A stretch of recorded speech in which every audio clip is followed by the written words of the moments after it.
karag, welcome back to my vlog. Isang magandang gabi sa inyong lahat mula dito sa Lasak City. At ito na nga mga latest kaganapan na pinag-uusapan at pinagchichismisan ng ating mga active na mga chismoso at mga chismosa sa social media, lalo na ang mga Latin community ngayon na masayang-masaya sila sa pagkapanalo ni Nadia bilang Miss Universe Ecuador 2025. So kung marami mang sumuporta kay Nadia sa kanyang pagkapanalo sa corona, marami din ang nadismaya. Bakit daw binigay kay Nadia ang corona gayong hindi naman daw ito nakatira sa Ecuador? Another no crown, another no placement daw sa Ecuador sa taon na to sa Miss Universe 2025. Sinira daw nito ang naman ng Ecuador, ang pa-accent galore. Dahil alam naman natin na si Nadia ay lumaban dati sa US, diba? Na kung saan 2016, kung saan nakapasok siya sa top 5 sa Miss USA. So sa taon na to, nag-try siya ng kanyang luck at swerte sa Miss Universe Ecuador na kung saan nasungkit niya ang corona.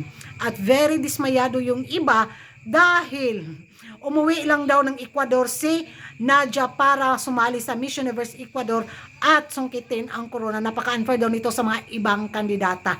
Yun yung mga hanas nila. Kung maraming basher si Nadia sa taon na to sa Miss Universe Ecuador 2025, pero umaapaw at bumabaha naman talaga yung suporta dahil para sa kanila deserve daw ni Nadia ang corona, yung dedikasyon niya sa pagsali sa beauty pageant na kung saan nakailang beses siya bago niya nasungkit at maging panlaban siya ng Ecuador sa Miss Universe 2025 sa Thailand. So another early favorites na naman ang pambato ng Ecuador sa taon na to sa Miss Universe 2025 na tiyak makapasok sila sa highest placement.